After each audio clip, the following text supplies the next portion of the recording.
बच्चों, आज मैं कक्षा 7 की हिंदी साहित्य की पुस्तक वसंत का नया पाठ आपके सामने लेकर आई हूँ, जिसका जो शीर्षक है वो है अपूर्व अनुभव। अपूर्व अनुभव पाठ की जो लेखिका हैं उनका नाम है तेत्सुको कुरियानागी और इनका दूसरा नाम है तोत्तो चान। आइए इनके बारे में जानें।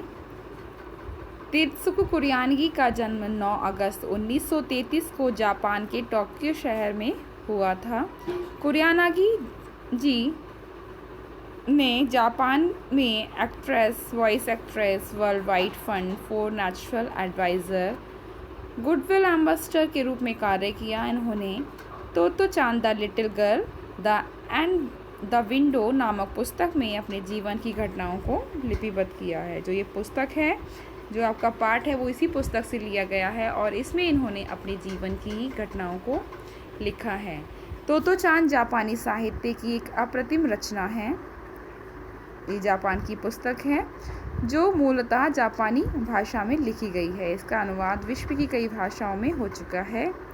अनुवाद मतलब ट्रांसलेशन, जिसमें कथा की लेखिका तोत्तो कुरियानागी ने अपने मूल जीवन की सच्ची घटना पर आधारित देश, काल व वातावरण का यथार्थ रूप उजागर किया है। मतलब अपनी जो समय की जो घटनाएं हैं उसका वास्तविक रूप यहाँ पर इन्होंने दिया है। ये पुस्तक सृजनात्मक शिक्षा की वकालत करती है, जिसमें स्कूली शिक्षा के यथार्थ अनुभवों का वर्णन है, ताकि हर एक पाठक जो इस पुस्तक को पढ़े एक नवीन सोच और उमंग के साथ अपने कार्य में प्रगति की ओर अग्रसर हो सके। मतलब इसमें क्रिएटिविटी, जो पुस्तक है इनकी, उसमें इन्होंने क्रिएटिविटी को बहुत महत्वपूर्ण ढंग से दिखाया है। जापान की यह लोकप्रिय पुस्तक है। ये किताब जब तेत्सुको कुरियानागी ने लिखी थी तो उन्हें बिल्कुल नहीं पता था कि ये किताब बेस्ट सेलर बनेगी। जापान में किसी भी महिला द्वारा लिखी गई ये पहली बेस्ट सेलर किताब थी। इस किताब का कई भाषाओं में प्रकाशन हुआ है। जापान और अन्य देशों में इस किताब का इस्तेमाल शिक्षा के क्षेत्र में किया जा रहा है। मतलब ये बहुत सारे देशों में ये सिलेबस में लगी हुई है और इसको पढ़ाया जा रहा है। तो आइए इस पाठ को हम पढ़ने का प्रयास करते हैं, जानने का प्रयास करते हैं। ये पाठ एक सीख देता है कि दोस्ती जो है वो कैसी होनी चाहिए। तो इस पाठ का जैसे कि नाम है अपूर्व अनुभव। अपूर्व मतलब पूर्व और अ मतलब ना हुआ हो, जो पहले ना हुआ हो, ऐसा अनुभव। जैसे कि किसी हम लोग कहते हैं अरे ऐसा तो पहले कभी नहीं हुआ, इस तरीके से ये भी जो लेखिका है उसका अपूर्व अनुभव था ये पाठ, और इसी को इन्होंने एक संस्मरण विधा के माध्यम से यहाँ प्रस्तुत किया है। इसका अध्ययन करने का प्रयास करें हम लोग। सभागार में शिविर लगने के 2 दिन बाद तोत्तो चान के लिए एक बड़ा साहस करने का दिन आया। इस दिन उसे यासुकी चान से मिलना था। इस भेद का पता ना तो तोत्तो चान के माता पिता को था, ना ही यासुकी चान के माता पिता को। उसने यासुकी चान को अपने पेड़ पर चढ़ने का न्योता दिया था। ये उस समय की बात है जब तोत्तो चान छोटी थी, यानी कि जो लेखिका थी वो छोटी थी और उनको तोत्तो चान कहा जाता था। और वो जब जिस स्कूल में पढ़ती थी वह स्कूल कैसा था?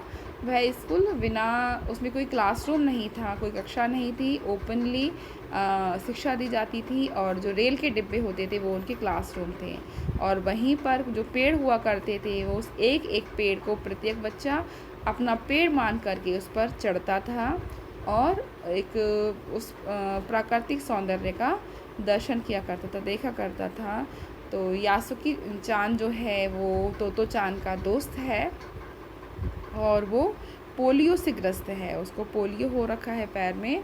और या तोत्तो चान जो है वो उसको क्या करना चाहती है, वो पेड़ पर चढ़ाना चाहती है। और उसने जो अपना पेड़ है उस पेड़ पर चढ़ने के लिए यासुकी चान को क्या किया है, न्योता दिया है, इनवाइट किया है चढ़ने के लिए। और इस बात का पता ना तो यासुकी चान के माता पिता को है और ना ही तोत्तो चान के माता पिता को है। तोमोई में हर एक बच्चा बाग के एक एक पेड़ को अपने खुद के चढ़ने का पेड़ मानता था। तोत्तो चान का पेड़ मैदान के बाहरी हिस्से में कुहोन बुत्सु जाने वाली सड़क के पास था। बड़ा सा पेड़ था, उसका चढ़ने जाओ तो पैर फिसल फिसल जाते थे। जो पेड़ जो था वो बहुत बड़ा था और जब चढ़ते थे तो पैर फिसल जाते थे, पर ठीक से चढ़ने पर ज़मीन से कोई 6 फुट की ऊंचाई पर एक द्विशाखा मतलब ब्रांच, जो उसकी सेकंड ब्रांच थी, तक पहुंचा जा सकता था। बिल्कुल किसी झूले सी आरामदेह जगह थी वह। तो चान अक्सर खाने की छुट्टी के समय या स्कूल के बाद ऊपर चढ़ी मिलती, मतलब जब उनका जब रिसेस होता था, जब वो लंच का टाइम होता था, तब वह उस पर चढ़ जाती थी और यह छुट्टी के समय उस पर चढ़ जाती थी। वहाँ की से वह सामने दूर तक ऊपर आकाश को या नीचे सड़क पर चलते लोगों को देखा करती थी।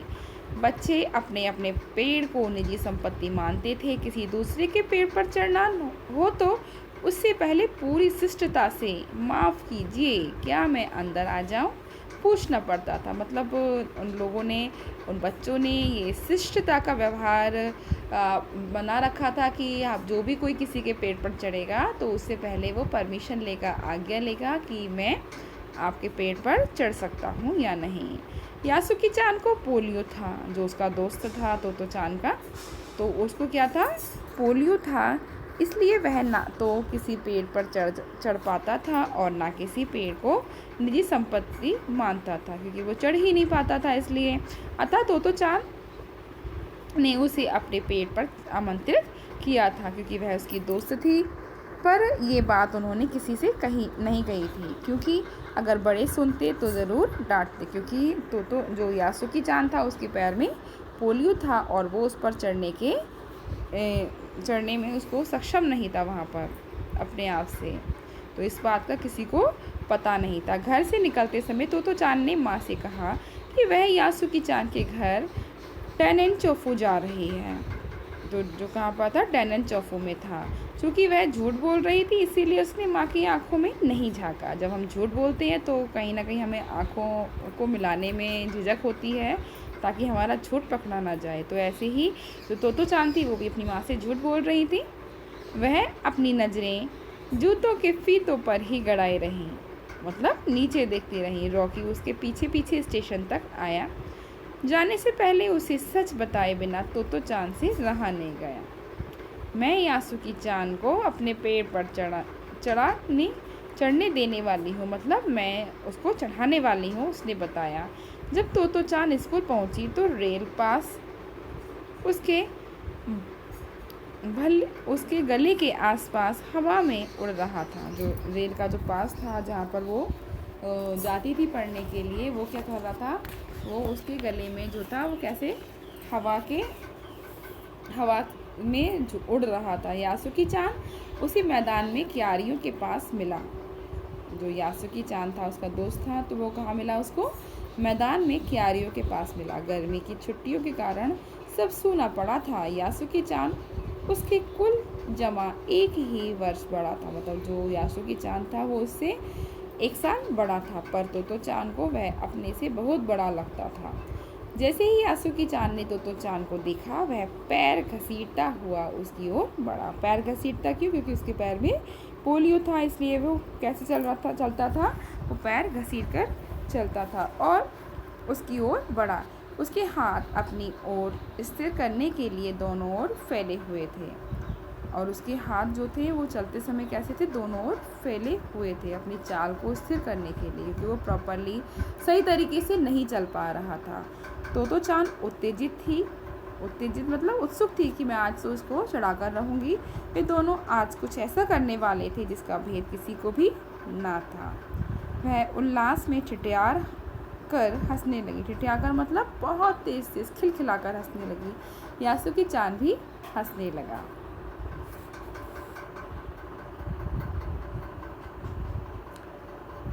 तो चान यासुकी चान को अपने पेड़ की ओर ले गई और उसके बाद वह तुरंत चौकीदार की छप्पर की ओर भागी।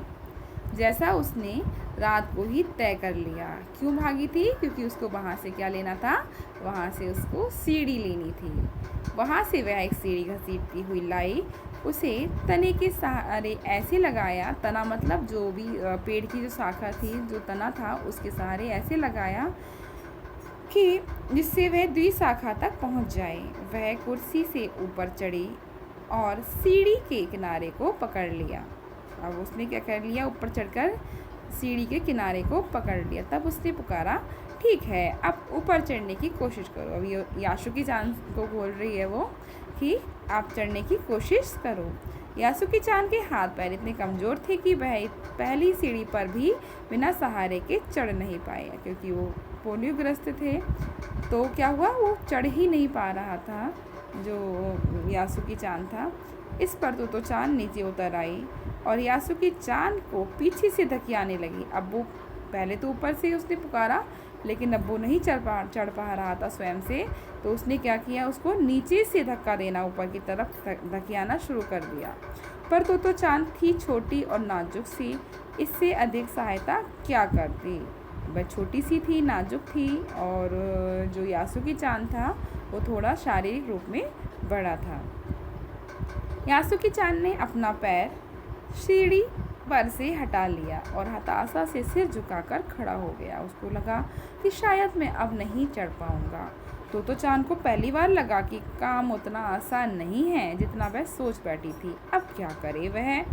यासुकी-चान उसके पेड़ पर चढ़े, ये उसकी हार्दिक इच्छा थी। हार्दिक मतलब हृदय से वो सोचता था कि वह उसके पेड़ पर चढ़े। यासुकी-चान के मन में भी उत्साह था और वह उसके सामने गई। उसका लटका चेहरा इतना उदास था कि तोतो-चान को उसे हंसाने के लिए गाल फुलाकर तरह तरह के चेहरे बनाने पड़े। अब क्या हुआ कि जो यासुकी-चान था वो निराश हो गया और निराश होकर के अपना चेहरा लटका करके गाल फुला करके खड़ा हो गया। अब उसको हंसाने के लिए तोतो-चान ने क्या किया? अपने जो चेहरा था उसको अलग अलग तरीके से अलग अलग एक्सप्रेशन दिखा करके उसको हंसाने का प्रयास किया। ठहरो, एक बात सूझी है। वह फिर चौकीदार के छप्पर की ओर दौड़ी और हर एक चीज़ उलट पुलट कर देखने लगी। अब क्या करती है वो? उसने फिर और कुछ अपनी देखने का प्रयास किया कि कुछ और हो सके, तो वो सारी चीज़ें को उलट पुलट कर देखने लगी। आखिर उसे एक क्या दिखाई दिया? तिपाई सीढ़ी मिली, जिसे थामे रहना भी ज़रूरी नहीं था। अब उसको एक तिपाई सीढ़ी मिली। तिपाई मतलब जिसके 3 पैर होते हैं। अब उसको थामे रहना भी ज़रूरी नहीं था। वह तिपाई सीढ़ी को घसीट कर ले आई तो अपनी शक्ति पर हैरान होने लगी। वो कितनी छोटी सी थी, नाजुक सी थी, और पहले वो सीढ़ी लेकर आई। अब वो सीढ़ी से काम नहीं बना तो अब वो तिपाई सीढ़ी लेकर आई, जिसका वजन और भी ज़्यादा होता है। और जब वो उसको लेकर आई तो वो हैरान हो गई कि मैंने ऐसा कैसा कर लिया। तिपाही की ऊपर सीढ़ी द्विशाखा तक पहुंच रही थी। तो तिपाही जो थी वो ऊपरी सीढ़ी जो थी वो कहाँ तक, जो शाखा थी पेड़ की, उस तक पहुंच रही थी। देखो, अब डरना मत, उसने बड़ी बहन की सी आवाज़ में कहा। ये डगमगाएगी नहीं। अब उसको बोल रही है यासुकी-चान को, देखो क्या करना, डरना मत। अब क्या करेगा कि ये तुम्हें ऊपर पहुंचा देगी, आपको ऊपर चढ़ा देगी। तो यहाँ पर उसने एक बड़ी बहन की तरह उसको सांत्वना दी, ढंढास बंधाया उसको। यासुकी-चान को वो क्या हो रहा था, निराश हो रहा था कि नहीं देखो, डरना मत, अब तुम आसानी से चढ़ जाओगे। यासुकी-चान ने घबराकर तिपाही सीढ़ी और पसीने से तरवतर तोतो-चान की ओर देखा। अब दोनों ही कैसे हो गए थे? पसीने से तरवतर हो गए थे, क्योंकि धूप थी और धूप में यासुकी-चान चढ़ने का प्रयास कर रहा था और तोतो-चान उसके लिए चढ़ाने का प्रयास कर रही थी। तो दोनों ही यहाँ पर मेहनत कर रहे थे और दोनों ही पसीने में तरवतर हो गए थे। अब उसने उसकी ओर देखा, उसे भी काफ़ी पसीना आ रहा था। उसने पेड़ की ओर देखा, तब निश्चय के साथ पाँव उठाकर पहली सीढ़ी पर रखा। तो पहला जब उठा, उसने क्या किया? उसने निश्चय के साथ कि मैं हाँ चढ़ पाऊँगा, पैर उठाकर पहली सीढ़ी पर रखा। यासुकी-चान ने घबराकर तिपाई सीढ़ी और उन दोनों को ये बिल्कुल भी पता ना चला कि कितना समय यासुकी चान को ऊपर तक चढ़ने में लगा। अब काफ़ी समय लग चुका था, सूरज का ताप उन पर पड़ रहा था, धूप थी और दोनों क्या कर रहे थे, गर्मी को सह रहे थे। पर दोनों का ध्यान यासुकी चान के ऊपर तक पहुंचने में रमा था। दोनों क्या कोशिश में लगे हुए थे कि कैसे भी करके ये कहाँ पर, ये यासुकी चान जो है वो पेड़ पर चढ़ जाए। दोनों का ध्यान चढ़ने में लगा था। दोनों तोतो चान नीचे से उसका एक एक पैर सीढ़ी पर धरने में मदद कर रही थी। अपने सिर से वह उसके पीछे हिस्से पर को भी स्थिर करती रही, मतलब सिर से चढ़ाती रही ताकि वो गिरे ना। यासुकी चान पूरी शक्ति के साथ जूझ रहा था और आखिर वह ऊपर पहुंच गया और उनका ये प्रयास सफल रहा। हुर्रे! अब जो यासुकी चान और तोतो चान बहुत खुश थे, पर उसे अचानक सारी मेहनत बेकार लगने लगी। तोतो चान तो सीढ़ी पर से छलांग लगाकर द्विशाखा पर पहुंच गई, पर यासुकी चान को सीढ़ी से पेड़ पर लाने की हर कोशिश बेकार रही। यासुकी चान सीढ़ी थामे तोतो चान की ओर ताकने लगा। तोतो चान की रुलाई छूटने को हुई। उसने चाहा था कि यासुकी चान को अपने पेड़ पर आमंत्रित कर तमाम नई नई चीज़ें दिखाए, पर वह रोई नहीं। उसे डर था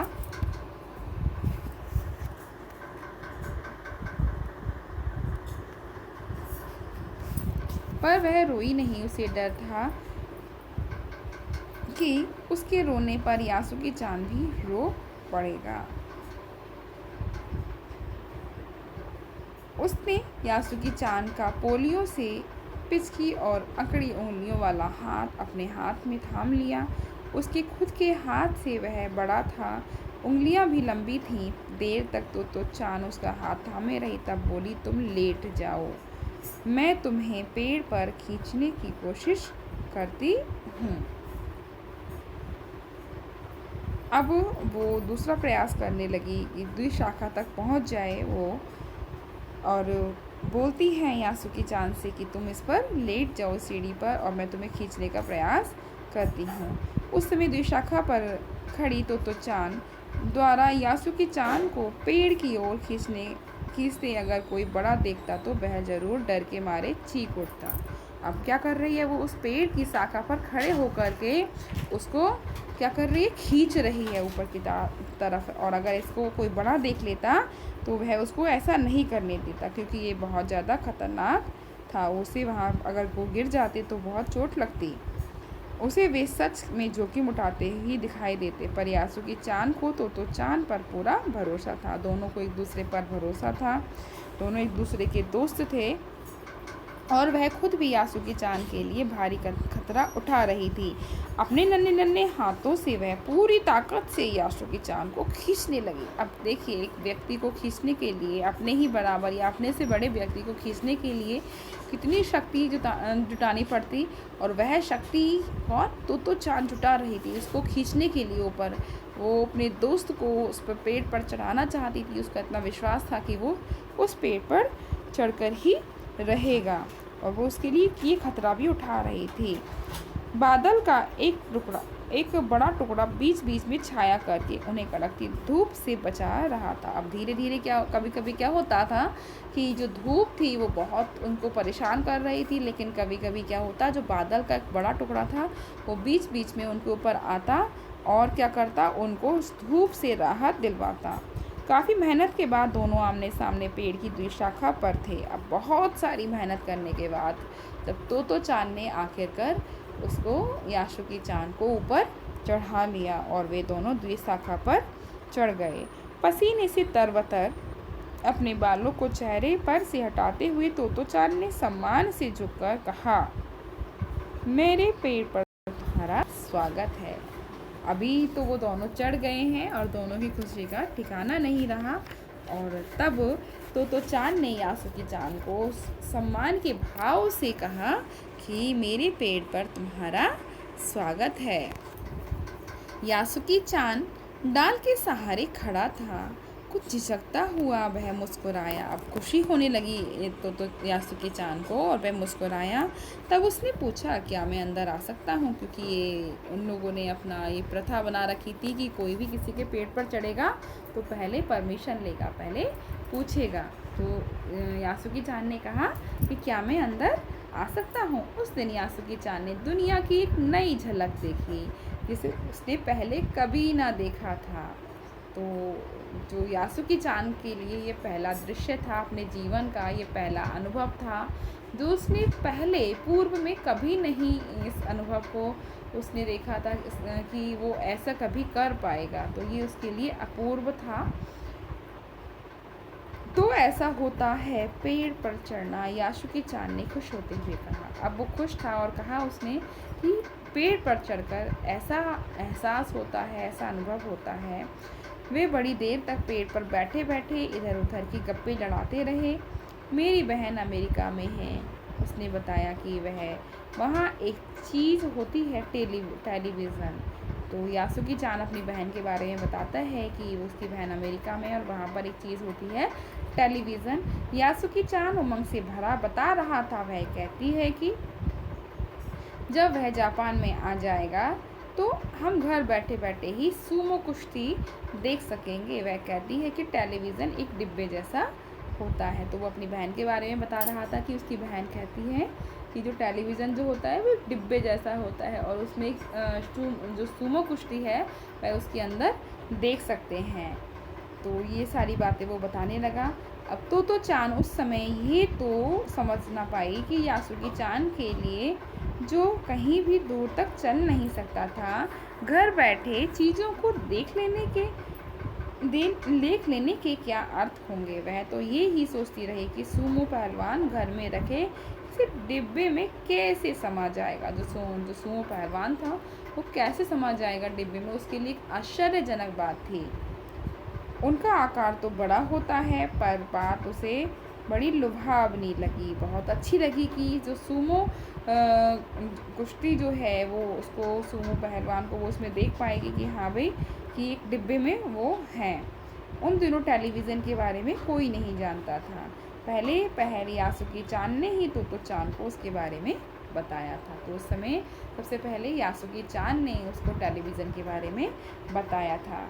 पेड़ मानो गीत गा रहे थे और दोनों बेहद खुश थे। और पेड़ जो थे वो उनको ऐसा लग रहा था कि वो गीत गा रहे हैं और वो इस खुशी का एक दूसरे के साथ क्या कर रहे थे, एक दूसरे के साथ इस खुशी के पलों को बांट रहे थे। यासुके चान के लिए पेड़ पर चढ़ने का ये पहला और अंतिम मौका था। तो इसीलिए ये जो अनुभव था यासुके चान के लिए ये अपूर्व था।